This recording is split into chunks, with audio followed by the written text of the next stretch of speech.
So interesting and so telling. I am Alexandra J. Tomei. I'm with Future of Cities.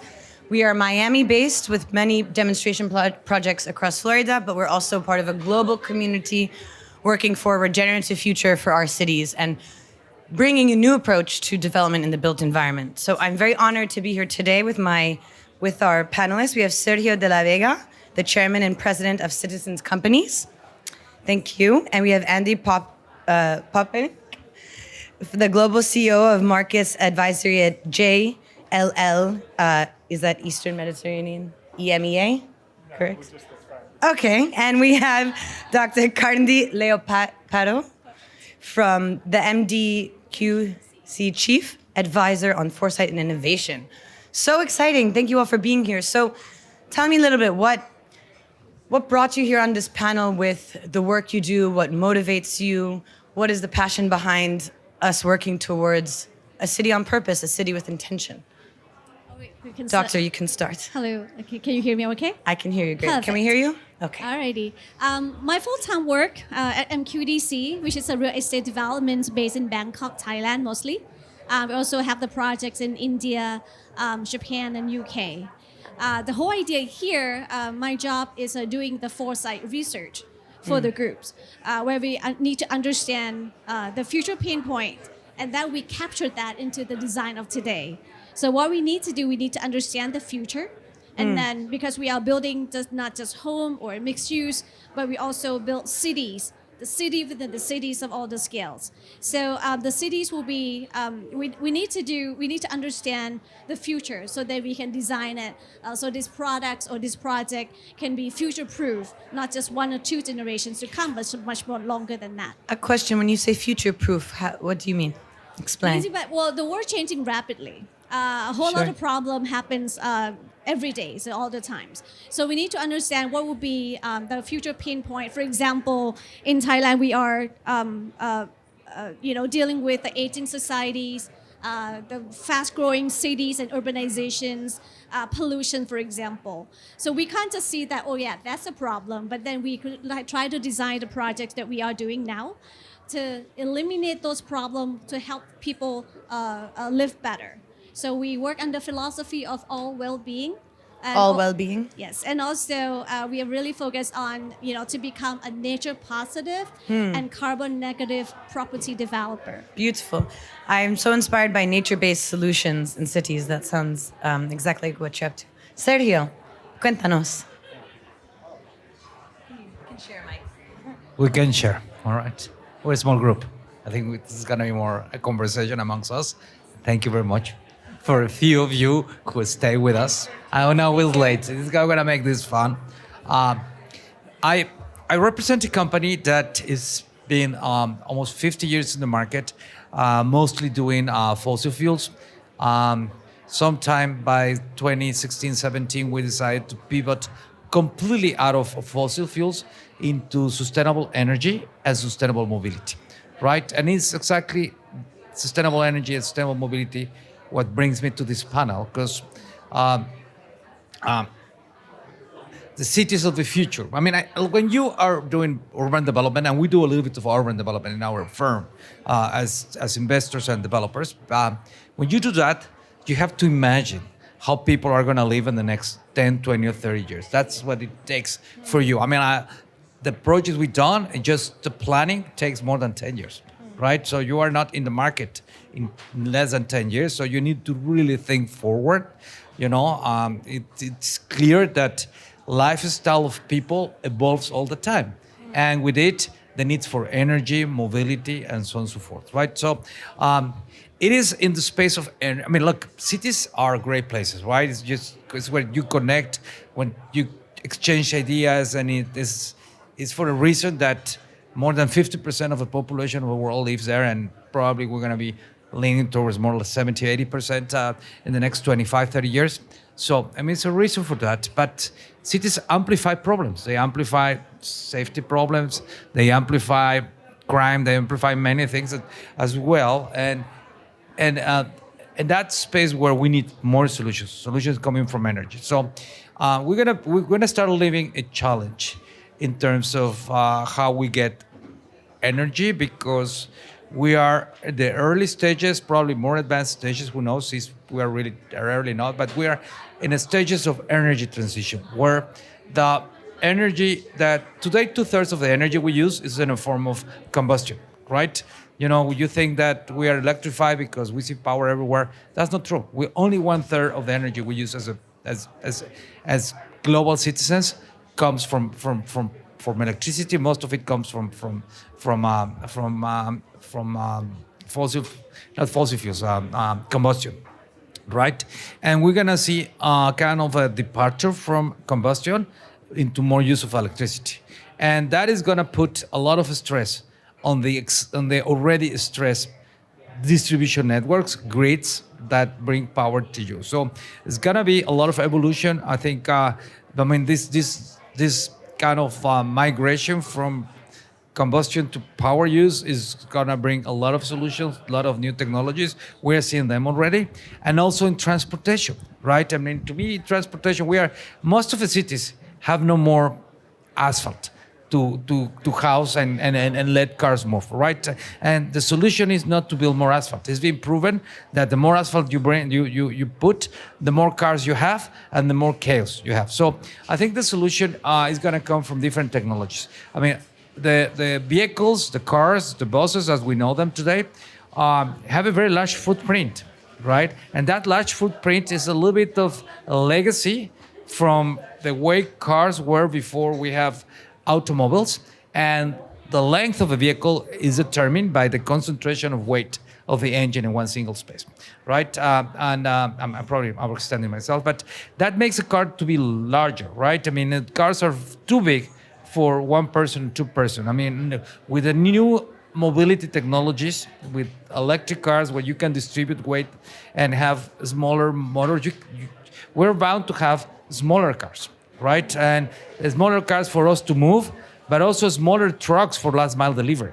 I mean, the UPS truck or FedEx or whatever, I don't want to do branding for anyone, but those buses weigh almost 5 tons and they move 1 ton, 1.5 tons of merchandise, right? That is roaming all over the city to deliver your Amazon at home. So, I mean, it's time to have smaller vehicles. I mean, we've seen technologies based on electric powertrains where you have a 0.5 ton vehicle transporting, 3/4 of a ton vehicle capable of transporting 0.5 ton of that. So, I mean, I'm very, very bullish, very, very positive about the evolution we're going to see in the energy and transportation systems in the city. Incredible. Thank you so much. It's so fascinating thinking about mobility, how we move around cities. Being back here in New York, a city I used to live in, but all of us are experiencing the value of the subway because if you notice, Midtown Manhattan is an absolute gridlock right now because of the UN. So it's incredible how sometimes those situations force us to think about cars on the road and what is our solutions and buses. And I love cities. So, and I love to find inspiration when I visit them. I find Istanbul and Medellin, Colombia, 2 cities that have incredible innovative solutions and very clean, efficient transportation methods with their underground subways. And it's really fascinating to think about. And also some other points you mentioned about cities that do, by nature, putting a lot of people in one dense space, amplifying problems, as you said, but I think it also presents opportunities to create because, I mean, even this great city of New York bringing hundreds of cultures together in one place. So Andy, share a little bit about insights from you, your work in cities, what inspires you, what challenges your work. Okay, can you hear me? Can we all hear? Or should we just pass this mic around? How about now? I think I'm good. Okay. Perfect. So first, I would ground it in gratitude. So I'm grateful to be here, and grateful to be here. Me as well. And Grateful really, to be with all of you. Yeah. It's a treat just to get to spend time with amazing people who are working on fascinating, impactful things. So really grounded in gratitude. Blessings. So the angle I will share, or the perspective I will share, is my primary business is real estate consulting and services, and our company does it on a global scale. So we work together in Thailand, actually. So what we do so you understand where I'm coming from, is we help people buy and sell real estate. We help them lease real estate. We help them develop projects and design and build them. We've helped people design and execute on brand new city plans around the world, which include mixed use developments. It could be office, industrial, retail, housing. We also have a venture arm that invests in prop tech, and there's concurrently going on a commercial real estate technology conference in Manhattan, where tomorrow we'll bring together a sustainable When is this focus. conference? It's going on right now, but tomorrow is another global event it's in New amazing. York in September. Tomorrow will be sustainability intersection with property tech, or prop tech as we call it. And then also a foundation that is investing in impact projects. Sergio shared his perspective on kind of the urbanization piece, and in the intro, the UN stat predicts will be seven out of 10 people will live in an urban environment by 2050. And so it's of critical importance to evaluate how we inhabit these cities, and really the kind of foundational part for me is how do you bring together the constituents, right? So if I think about it, you've got people who occupy spaces, people who invest in spaces, you've got the municipalities, and then you also have the community.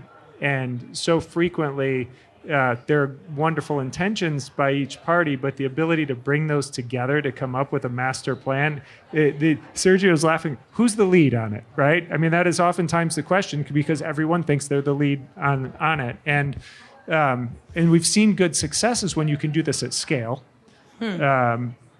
And that is difficult to do, and often involves people taking on massive amounts of financial risk.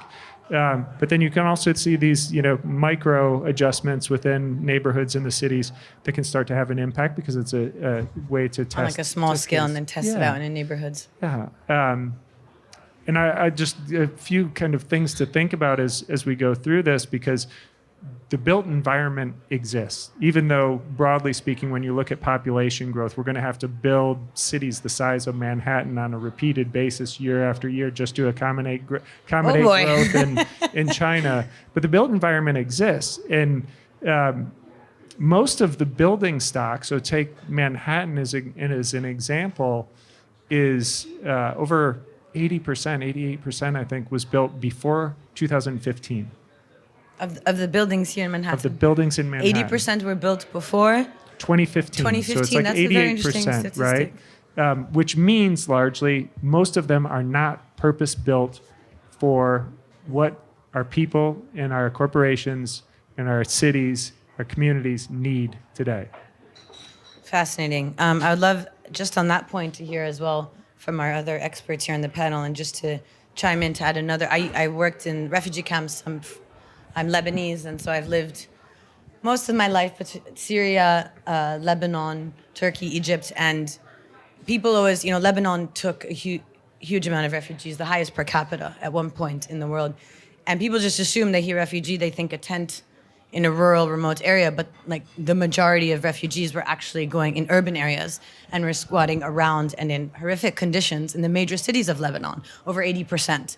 And so it begs that question, as you said, it's of critical importance to evaluate how are we living in these spaces. And it's like, why are people going to the cities? Because there's job opportunities and because they have children that they need education for. And so, yeah, cities attract all types of people that have to coexist. So what are some of your thoughts? Maybe whoever wants to take the stage next, please. Well, I think the beauty of the city is, I'll take Bangkok, for example. People might see that this is a beautiful chaos. There's nothing going in order. You can do just anything, just anywhere, but it's just beautiful. Same things apply when we talk about the idea of being multicultural, or something. When we talk about multicultural, not just only you come from different cities, different countries, and different beliefs, but I see the trends of the city right there, right now, where people in the cities like to move out to the suburb area or the village area, but somehow melting in terms of culture, the way they work, blend in together. So this is one of the trends that we research on the, on the Bangkok, of the greater Bangkok effect as well. We call the village harmonies. In such The a village, good- say it again? Village harmony. Comedy. Harmony. So even people from the urban Harmony. side, Village go harmony. out because, I think you see JLLC that, not a lot of people, people like to move out if they can choose and they can work remotely and, living the life that they want to be. So that we see kind of a different thread together, different culture, different thought and beliefs, different occupations, and see that that's a new economics right there that can build. Maybe not the same case as Lebanon that you're saying, but the way that we have people. No, but it's move true out. as well. New Yeah. economics, I like that a lot. I mean, actually, the refugee crisis was an economic livelihood opportunity for young Lebanese who were struggling to find jobs and who were political science or social science graduates, speak multiple languages, and working in the field with refugees and with. I don't actually even like the term refugees personally. Yeah. It's just humans, people, I would say, people who are fleeing war and displacement, but working with people is a certain skill and is a certain, whether it's social work or community organizing or healthcare or education. I like that new economics. I also really like, Kandi, how you you're talking about the balance between order and chaos, right? Because you think about what an ideal city looks like, and you probably have the best perspective on this, but to me, it needs to be diverse, it needs to be equitable, it needs to be inclusive, but it needs to be integrated and find this way to bring nature in, and then to me, the key is, how do you create vibrancy from it, right? Because you got to bring it to life. These are, they're buildings, they're streets, they're transportation systems, but ultimately it's how do you bring that vibrancy by having the right mix? And so I really like the way you phrase that as the balance between order and chaos. It's so true. I feel like that's what every city is striving to achieve on some level, is that there's going to be an organic chaos, and that's okay, but... Well, and one of the challenges in that is that real estate in and of itself, we were talking about this earlier, Sergio, it takes time. Like these are long lead time projects. So you're building, you just mentioned this, your project in Mexico, you're planning 20 to 30 years out. In an brilliant. unknown future. I mean, you think about back 4 years ago, we didn't know that a pandemic was going to hit and it was going to shift the way people work. And we planned cities around a prior way of working. Now, we can't plan for that type of disruptive chaos, but you do need to build flexibility in. And one of the things when you think about, I like to think about regenerative cities, but one of the foundational pieces, if you think of the blocking and tackling of real estate, is conversions. So a conversion means you're taking a building of a particular use, converting it into an alternative use, right? And if you think, there are good examples in Manhattan. If you took, let me give you a stat on this, on conversions. If you took 10%, just 10% of the buildings in Manhattan that are 30 years old or older. So these are obsolete buildings from just a practical use standpoint. 10% in Manhattan converted into housing. It would be roughly 33,000 new housing units. 33,000. Yeah. Unbelievable. So we're based in Little Haiti, Miami, and we have an adaptive reuse warehouse. That is sort of the vision and the action behind. So Tony Cho, the CEO and founder of Future of Cities and Metro One Real Estate, is, why, if you don't have to dig into soil and dig into rivers and pour concrete, if there's an existing warehouse, just adapt it, reuse it, refurbish it. And we're doing that as well in Jacksonville, where we have an 8.5 acre project we're building, what we're calling the Phoenix Arts and Innovation District. But using these just empty warehouses, they're just hanging out around and they can be transformed into beautiful spaces that bring people together. And I think that's what cities are often all about, is just an incredible space that brings together different cultures, communities, and nature. And how do we build it in a way that's harmonious with the nature? And Sergio, maybe you could speak a bit about that as well, because I visited La Ciudad de Mexico, and I was just very inspired as well at the abundance of parks and trees and natural life in the parks of Mexico City. And then the free gym equipment that's quite clean, like in Miami, actually, where I'm based. And then a free library in the middle of the park. I mean, that to me, spaces is what cities are about. So making the best use of that space. Tell us about your experience. Yeah, look, to me, cities are like living organisms. They are in constant evolution. They're growing all the time.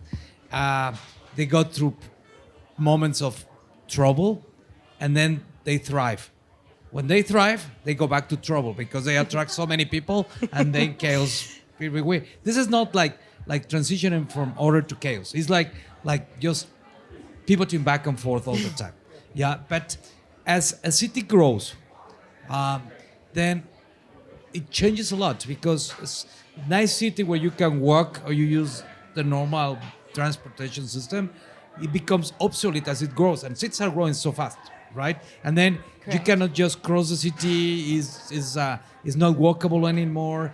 The existing transportation system collapses, right? So it's an ongoing challenge, right? Cities are organisms that also reproduce. I mean, there are so many new cities in the world, and it seems like they're going to be more and more, right? And many cities today are growing with master planning and they're thinking of the future, but many cities become a twin of the other. It's the same genetics, right? The same problems, the same situation. Just because Paris is nice, someone is inspired and wants to build another Paris without noticing that underneath there's a lot of problem, right? So I think that's the ongoing challenge is It's- how can we balance a city, right, and the city growth with and stabilize it, because as they grow, as they evolve, the problems and they age, they bring so many things. So, but it's a fascinating topic. I think the one thing I'm very passionate about is how cities, particularly large cities, are the ideal sandbox for developing new technologies, right? New technologies, efficiencies, right? You test them somewhere, right? And then you bring them to cities and you over leverage the power of that technology, right? Okay. And the fact that we are all collectively becoming more conscious about the environment and about the impact that we are generating is also bringing a lot of technology. And when you bring new technologies, you also kind of incentivize investors to support those technologies, right? 100%. So that's a fascinating. I personally believe that we will not recognize our cities in 10, 20 years. The way they're gonna be. Certainly, I think if Neom takes hold, we'll see a new type of city. One of the things that strikes me, Sergio, as you're talking about this, is the need to build in flexibility, because as we talk about the urban expansion, the continued urbanization, one of the big risks is sprawl. Right, and so because unplanned sprawl, you look at. I mean, there's so many examples like Brasilia, or I actually lived in Ankara for a year, which is, wow. I mean, that's fascinating. You had a city of 300 that went to 3 million in like 10 years, right? Totally unplanned for it, not built for it. That's going to continue to happen, and so figuring out how we build the flexibility for expansion, I think, is going to be one of the real big keys. Build the as we do flexibility for these. expansion. I Yeah. like that. I like to add some points on a nature positive development, or sometimes we call a negative planning, which is quite interesting, where we don't put the constructions first, but you design for the nature first, and then design the construction around it. So this is what we do I would call it a sandbox for other developers that in Thailand, where we built the forest right back in the project, close to Bangkok. If you can imagine Bangkok and you can't imagine to see any forest at all. So we said we built forest, not park. Park is, a lot of little cute little bush basically is, useless, and you have to spend a lot to maintain them nicely. But if you understand how forests work, the forests actually build their own ecosystems. So you just, plant those trees, have diversities in there. The amount of time and the amount of effort and the cost to maintain it is very low. And at the same time, you can attract back those animals. What we did in one of the projects in Forestier, which I would love to take you there when you're in Bangkok in December, we actually camped out to that location before everything is being built. We record all the birds and species that we have there. And we promise ourselves, once the project is done, those species by the numbers will be higher than before. So this is what we commit to the nature, not just build and sell. Incredible. Yeah, the projects, but we promise to build back the nature right back in our city. So let's talk a little bit more about that nature biomimicry. I think I was inspired to think about hearing you talk about forest ecosystems. How can we learn lessons? Nature naturally and organically is circular, self-sustains, regenerates life. So regeneration and regenerative placemaking is at the core of what we do at Future of Cities. We really believe should be the new development approach, not just urban development, but any development in the built environment. And if we think about regeneration, how does it go beyond sustainability? Well, it means giving life and giving value back into ecosystems, communities, cultural assets, and not just extracting. So, how can... Those trees are nature's air conditioning and air filters. It's the best kind of the world. just- It's just the The most best. natural, incredible, even just... there's a great organization called Suji that works on reforestation in cities. They build pocket forests. And then they literally go back to the same place where they built a small forest in a city. And they, go from London to Kenya to US, all over the world. And with a thermometer just to test the temperature. And it's unbelievable, like a 20 degree difference between before and after. And that's the urban heat island effect. Same in Colombia. They just planted thousands of trees along a highway, and it reduced the urban heat island effect. So, we don't have to go very far from where we began in the earth to find solutions. And yeah. So, I guess now thinking about our cities getting larger, being more adaptive to this growth, how do we ensure more equitable and accessibility for all types of populations, whether you're low economic, middle economic, migration, we have gentrification happening. We just have more human bodies now in cities. So in your experiences, what are strategies that work to be more inclusive, to have better access? Transportation is one thing about access to schools, to healthcare, to, for all types of the population. It shouldn't just be that the bus stops and the subway stops are only accessible to certain communities and some are more isolated, because that's how you build fractured cities, and then fractured cities become conflict cities. And then conflict cities become, the snowball effect. So, Sergio, which I see you inspired to answer this question. Yeah, because you mentioned transportation, and make the field even for everyone. And I think that's one of the less spoken challenges of the cities, the transportation, right? Today, and it's worse and worse every year. Today, there are people that spend 2.5 hours each leg on commuting to work, right? And normally those are the less privileged people that not just that they earn very little per hour, but they have to spend a lot of hours to get to work, right? And that comes along other rights, like the right to education, the right to health. But in many communities, you just cannot exercise that right because you have no transportation to go to school, no transportation to go to the hospital, right? And look, when you talk to most of the city managers, not to call them politicians, they in their definitions of problems and the troubleshooting, normally transportation is never at the top of it, right? And I believe this is one of the factors that can drive more equality in cities is the transportation. But now, one thing I have noticed over the past few years is that, in order to make transportation efficient, transportation has been privatized or semi-privatized. And it's operated by people that have the mandate of making a return on investment, right? So now transportation is more thought and plan around operative and financial efficiency than kind of distribution or redistribution or a mechanism to redistribute health, right? To make things more equal for everyone. Can I ask a question of you all? Maybe you have the answer on this one, because this is one I've been having a hard time wrapping my brain around this week. You mentioned the subway system here in New York, and it's this conflict that I feel between equality and disruption to make progress. So I'm in Midtown Manhattan. I see the city has electric buses cruising around, but then you've got all the cars on the street, the taxi cabs and the cars on the street that are burning fossil fuels.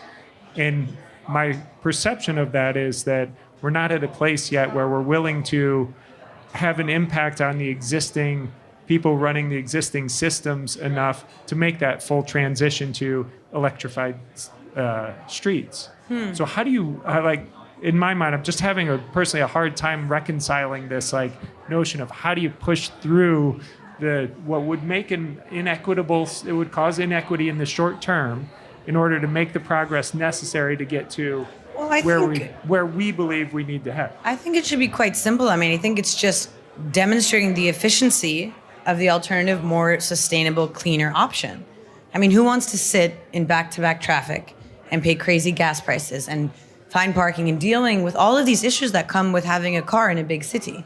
But the problem is, if you don't have a clean subway, if you don't have a safe subway, if it isn't being managed well, both sides of the coins have to work. We have to make these other options the best option out there, that it just makes sense, that it's just a no-brainer. Why would I drive my car into the city? I can take the train, I can take this clean electric bus, I can, bicycle lanes. Bicycle lanes alone, I mean, since having moved to Miami, I mean, seeing the clearly marked green lanes for the bikes, feeling safe, feeling like cars respect that there I am on the road on my bike. I mean, making these, it's a lot about the design of the city and the efficiency of it. And again, Istanbul, I remember being blown away at how clean the underground was compared to, sometimes New York. I mean, some people just don't want to run in the dirty subway and having the air conditioning in the cars. I mean, I think we just have to make these the most attractive, efficient, but affordability is really key. I mean, even the MTA prices have gone up. And going back to your point about those workers that live so far from where their place of livelihood is, and then spending money and spending time on that train. And I think we need to look at inspiration. I mean, even overground trains. I think this is where the fun comes in, because we get to design very exciting solutions. I saw an image once of a bus stop that was had a clear structure and there were books inside it, and it was like a free library. So while you're waiting for the bus, you can kind of, grab a magazine or grab a book. I think we just need to be creative with the solutions, because people like us here in this room at these events, we know that it's a no-brainer. We know that to do well for people and for the planet and for purpose just is a win-win for everyone. But some people still think that there should be a sacrifice. That, if I do this, I won't make as much money. And if I do this, I won't be as successful. And it's just, we have to start proving that's not true. That everyone's going to benefit equitably together. Just one comment. Sorry to be an optimist. This particular point is a city is a place where humans interact, right? And humans interact economically. You need incentives, right? Or lack of, right?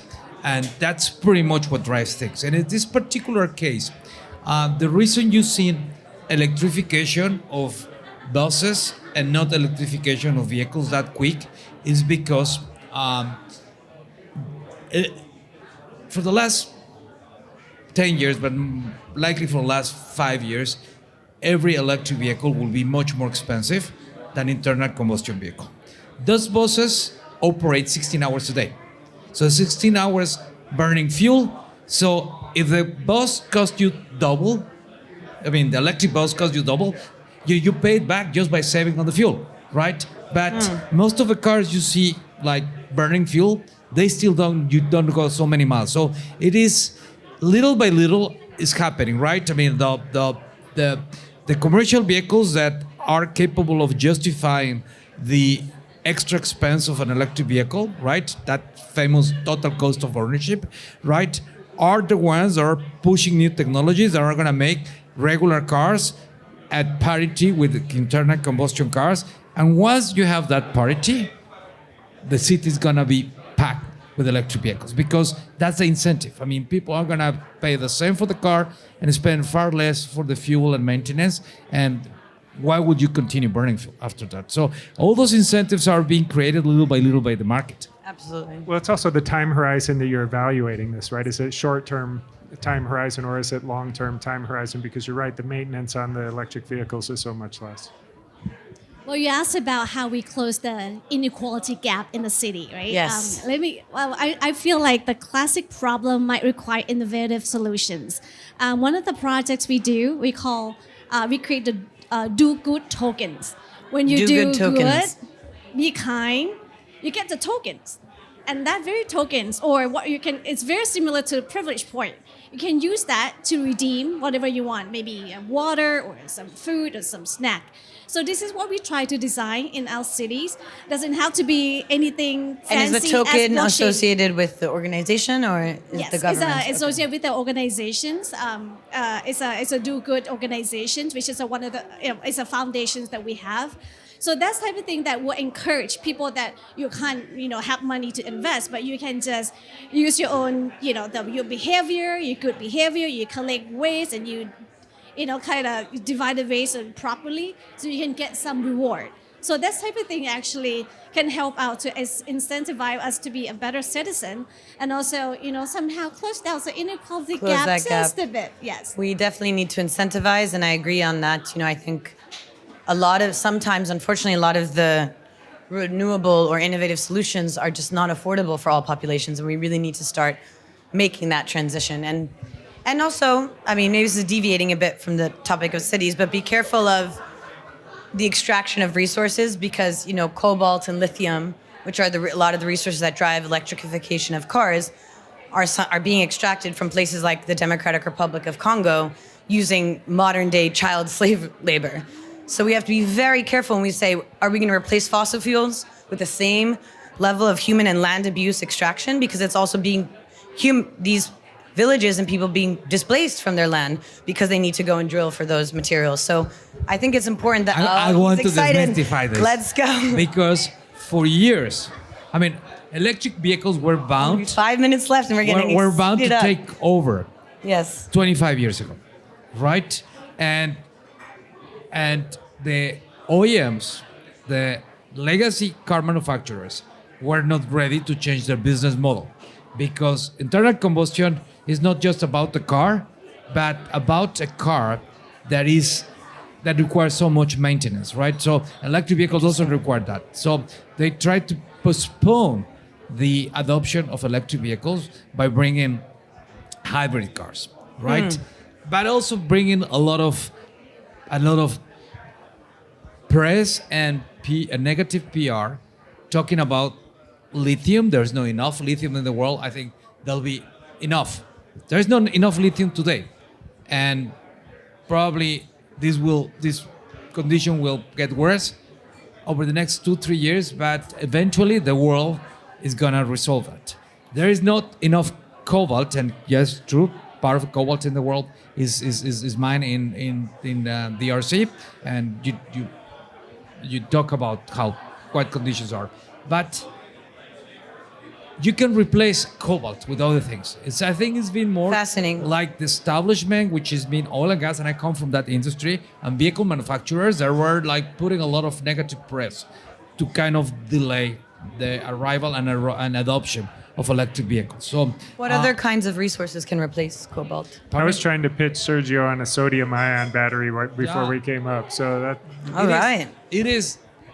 I mean, a battery is chemistry, right? It's just you can do a combination of chemistry you want. It's gonna be less or more efficient, but you sure. can go by without lithium, without cobalt, without all those things, right? It's different. Gasoline and diesel can be made only out of crude oil, right? Can be also made synthetically, but that's so expensive and so damaging to the environment, right? But a battery can be made out of many different chemistries, right? So, yeah. Fascinating. Well, we have about 2 minutes left. Any other closing thoughts, Andy or Cardini or Sergio? I mean, I think these are discussions we could go on about in so many different areas. When we talk about cities, it's like nothing is off the map because it's how we live. It's how we work. It's how we play. It's how we meet friends. How we interact with our neighbors. I mean, there's so much sociology and anthropology and science and engineering and architecture behind how we construct these cities. So I think it's just about, collaboration and partnerships are really critical. This is what excites me most when I come for New York City Climate Week or for UN or anything, is to just meet incredible organizations, and we have to collaborate. It's just none of us can do this alone, and we have to find the most strategic partnerships. And sometimes if you have to outskirt government, well, let's do it, because sometimes there are barriers, and public-private partnerships are really a way forward. Andy, I'll give you one final thought from me. Please. When the pandemic hit and people started to go to remote working, and then we kind of accelerated this already trend in place of hybrid working.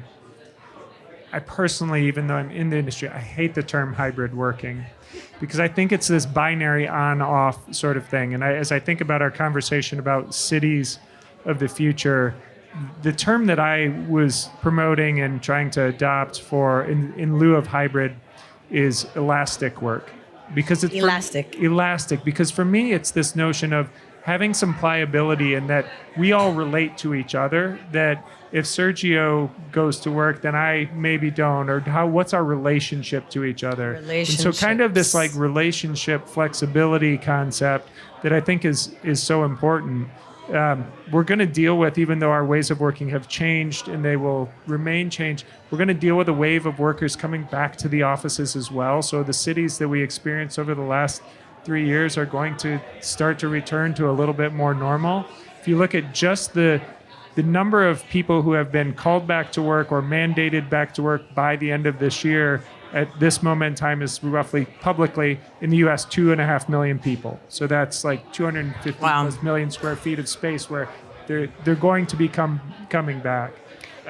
So we need to be prepared for this. I think that's the perfect closing. Is cities is all about our relationship with our neighbors, with our communities, and with the natural environment. So let's just improve those relationships. Thank you, everybody. Yeah, thanks so much.